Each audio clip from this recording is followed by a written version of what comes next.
Hey guys, I'm Joe. I'm a creative at H&K London. And I'm Josie Burns. I'm a creative director at VML Y&R. So while we work in different agencies, Joe and I worked collectively on this project under the banner of WPP at Ford. And I was lucky enough to help Joe bring his idea to life of the Very Gay Raptor, and we would like to talk to you about it today. So, if this is going to work. If we take it right back to the beginning, the Ford Ranger Raptor is one of Ford's toughest vehicles. It's this big, muscular pickup truck with go anywhere and do anything kind of attitude and personality. And we've launched a couple of Raptors with what we like to call badass films. I was a creative on the latest one here, which is a kind of Western-inspired epic with explosions and toughness and machismo and everything that Michael Bay could dream of, I like to think. But when we launched with all of that machismo, we came across this comment on YouTube, and I'll let you read it while I say, we're used to a lot of comments on Ford's content, but this one stirred something in me particularly, not least because it came during Pride Month. So I was feeling negative feelings about seeing the word gay being used as a pejorative for the first time I've seen it in quite a while. And then I was also on the other side feeling a bit amused, because if you look at what the guy is suggesting we do to resolve this problem, paint it black and gold would look pretty camp if I did it. I don't know about anyone else. And I won't divulge what I think when I see camo. So what we saw was an opportunity to win, really. This comment was bringing a whole mix of emotions, like I said, and we kind of, we saw an opportunity to win really by giving the commenter exactly what they asked for. Pickup trucks. As tough gets. We should know. As the world's biggest truck brand, we pretty much invented the category. But sometimes with tough comes discrimination and toxic masculinity. The truck he loves turned into a message board for hate. And when homophobia showed up on our own channel, from our own fan, we couldn't just sit back. We gave the Raptor a new digital paint job. And reposted it across Ford's social channels to call out the comment and reinforce our 25-year commitment to inclusivity. There was a lot of love. Gay news, Ford just did this to a homophobe. But also a lot of hate. Nobody at all asked for the Very Gay Raptor. But we didn't back down. We made the Very Gay Raptor for real.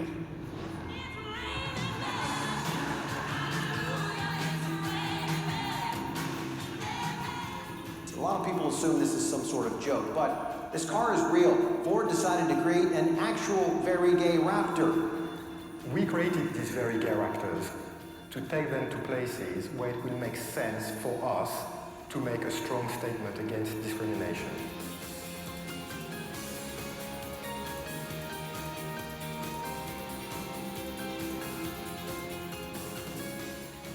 What began as a single response grew into something far bigger. A commitment from Ford to lead the category in driving out discrimination. It brings a whole new meaning to build Ford tough. Yes. Nice. Exactly. Right, so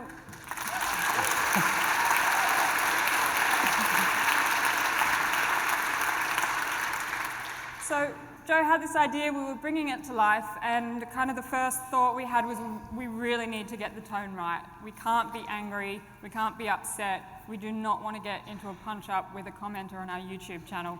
So we had to make sure it was funny, we had to make sure it was lighthearted, and we also had to make sure we retained the Ranger Raptor's tough muscle truck DNA. It's still very much a very tough muscle truck, it just happens to be a gay one. And so we did really scrutinize whether this was the right thing for the brand to be doing.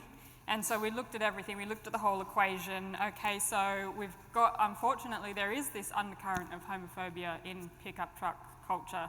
And, you know, Ford is a leader in the category and they have the power to do something about it. So that supported, you know, this idea. The other thing is Ford's brand purpose is literally to help build a better world where everyone's free to move and pursue their dreams. And so taking on this oppressive comment on YouTube also supported it. The fact that the Raptor itself is the type of vehicle that doesn't back down from a challenge also supported it. And so it was really interesting that we started out with this conversation about, okay, what are the risks of doing this idea? And we ended the conversation with, what are the risks of not doing this idea? And as I'm sure everyone in the room knows, doing the right thing is not always easy or rarely easy. So we wanted to talk through a few of the kind of tougher moments that got us to where we are now. So the first one was us having those conversations, that Josie's kind of pointed to, is questioning ourselves and questioning, does Ford actually have a right to speak here? They're a pretty conservative brand, that's how the world sees them, and to an extent that's how we saw them. We knew they were involved in Pride, but corporations involved in Pride is not quite enough, like what are you doing to back it? So we got familiar with Ford's internal Pride community, got to understand that they've got this 25-year heritage, and we also analysed the brand purpose, as Josie said, and all of that kind of came together and we concluded, you know what, yeah, we have a right to speak here and we can probably do it with a bit of authority. But before we made any moves, we had to ask those tough questions of ourselves and of our clients. So going to the clients, we're lucky enough to work with a brilliant client, creative, passionate, kind of very ambitious as well. But there were, as you might imagine with work like this, there were a lot of stakeholders. So it's their job to rightfully ask questions. So we had a bit of defending to do. From questions like, is this actually right for our audience? Are we going against our audience here? To actually, is that comment even homophobic? Now that question really stands out for me because I see it, that's a cool car, but that blue color's very gay. Doesn't sound to me like he's talking about it being bright and colorful. To me, that's a bit triggering, having kind of spent however many years hearing gay used to mean bad, basically. So that was one question we weren't about to let slide. I've never had to bring my sexuality onto the client table before, but in that moment was feeling comfortable, supported by Josie and the team around us, and just decided, you know what, it's the right thing to do. It's got to be done to sell this idea. So spoke from the heart, told them why I was personally offended. As I'm not easily offended, but this one did. And also assured them that we'd been speaking to the wider community at work. And that's such an important thing, I think, when you're going to go and weigh in with a community, you've got to have their backing. So while I hadn't slapped the rainbow on my work before, going forward, I do now see it as part of my added value. And when you go in and do that, when you make things personal, the comments that you get, especially when you launch on social, can feel even more personal. And this one had a lot of comments, good and bad. And it's true, we did get quite a mix of comments, but I will say outright that the sentiment was overwhelmingly positive. It was just a small group of people that, took offense to our reaction. And if we just have a look at this next comment here, I think it just really summed up the whole thing really well for me. At Sailor Morgan 18 said, damn, people are really pressed that a truck company is showing queer pride. And that was really important, I think. The fact that we put glitter and rainbow on a truck, and that was enough for people to just come out with some real vitriol online, just told us that in 2022, we've still got work to do, and we should just keep going on this. And yeah, to that point, if you'll excuse the driving pun, we had to accelerate through all of this feedback that we were getting online. Every bit of comment that we got, we raised the issue again and sort of highlighted to us that we had to push through this. We have to question every step that we take forward. Sure, that's important to make sure that we're always doing the right thing for the project and for the community. And making the Very Gay Raptor for real, as you saw in the video, was kind of that first moment that we felt the kind of groundswell and gear shift to going from being reactive to this initial comment and with the original post, to being proactive and starting something bigger and kind of pushing forward and driving change. Each step forward that we take is a risk, but you know what, if we stop, then ultimately this might have been for nothing to start with. And probably the most important part about this whole thing is that it's still going. And kudos to a client who said, I really want to advocate real change. I don't want to do just a stunt, which is really important. So the Very Gay Raptor is just a start of a whole initiatives that Ford are doing under the banner of driving out discrimination. And so this one you can see here is called Tough Talks. And basically we have LGBTQIA+ advocates in the car having really hard conversations in the VGR driving around. So I'm aware we're short on time, but this is 15 seconds. So this is coming out on Tuesday. Industry. What is the problem? Their toxic masculinity storyline.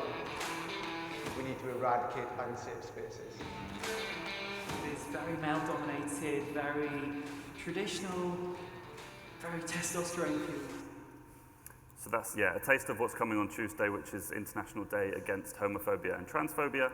And then we just want to go into our 3 key takeaways. Yes, so our three key takeaways just quickly is, does the brand have a right to do it? We were very wary of rainbow washing, and we did not want to appear to be trading off a problem. We wanted to be actually solving a problem. And luckily that's how our client operates. They are into authenticity. They want to do something real, not just pretend to. And secondly, see value in what makes you different, especially at work. Don't feel you have to, but don't be afraid to bring every facet of yourself in, because as creatives, I think the differences that we have is pretty special. And then finally, stay committed. We were talking to the Rise team about a recent case study in Singapore, and Samsung released an ad with a drag queen. It's illegal to be gay in Singapore, so there was a lot of backlash. And Samsung pulled the ad and apologized, and it just makes you think, like, where's the real commitment when you came out with that ad in the first place and included the community? VGR for us was about, well, we didn't know how important it was when we started, but it became more and more important as we went on. And it wasn't easy, but when things get difficult, you can't back out when you've weighed in to support a community like this. And we know things are difficult now. We've got LGBT existence being wiped out in the US in their education system. We've got trans people being excluded from the conversion therapy ban, and we've now got women's right to choose under huge threat as well. So things are pretty difficult, and there's plenty to fight for. Thank you. Thank you.